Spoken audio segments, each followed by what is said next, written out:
Bon, en deux mots, mon film, c'est l'histoire de terroristes féministes qui kidnappent des mannequins pour les faire grossir.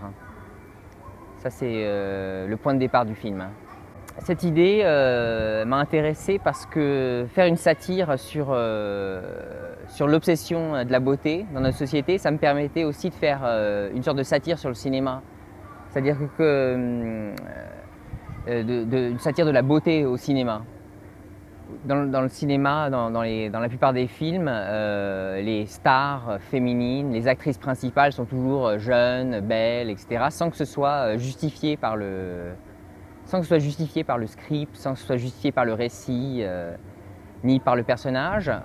Alors dans mon film, les filles sont belles aussi, mais c'est justifié, c'est le sujet du film. Donc une des choses que j'ai trouvé intéressante, c'est de pouvoir faire une sorte de mise en abîme de leur beauté, de créer comme ça un effet autoréférentiel, un effet de film dans le film. Ça, c'est un des aspects qui m'a intéressé.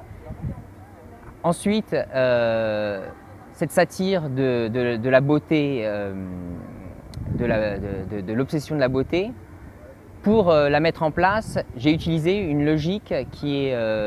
j'ai poussé jusqu'à l'absurde cette obsession, en créant une sorte de situation paranoïaque qui relève en fait avant tout, une des grandes inspirations du film, c'est la folie anorexique. Donc ce film, on peut le voir comme le cauchemar d'une anorexique, d'une certaine façon. Une des grandes sources d'inspiration du film, ça a été les sites pro-ana, les sites sur internet de jeunes filles qui s'encouragent mutuellement dans l'anorexie. Ce sont des sites que les familles, les législateurs essayent d'interdire, de contrôler. Parce que sur ces sites, elles s'encouragent, donc elles se donnent des conseils, elles mettent en valeur des images qui leur servent de modèle. Donc ça a été une grande source d'inspiration du film. Et donc la rencontre entre cette problématique de l'anorexie et cette satire de notre obsession de la beauté. Et cette articulation, elle me semblait aussi intéressante parce qu'elle permet de créer une tension entre le pathétique et le sublime, c'est-à-dire le vertige de la folie anorexique, qui est pour ces anorexiques-là, c'est comme une religion presque, l'anorexie, et aussi le caractère pathétique et superficiel de cette obsession.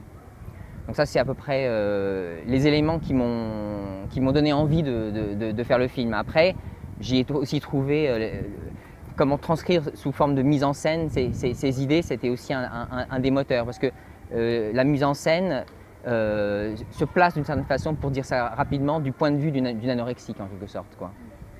Je pense que ce film, il est pas plus ou moins féministe que par exemple le Scum Manifesto de Valérie Solanas, ce manifeste qu'elle a écrit à la fin des années 60 où elle proposait d'éliminer tous les hommes de la Terre pour que les femmes puissent dominer la planète. Donc je pense que le film est féministe, mais dans un sens satirique et ironique, comme peut l'être une œuvre comme celle-là. J'ai plein de projets, j'ai des projets de long, des projets de court, des projets de microfilms, voilà, donc j'ai divers projets, ouais.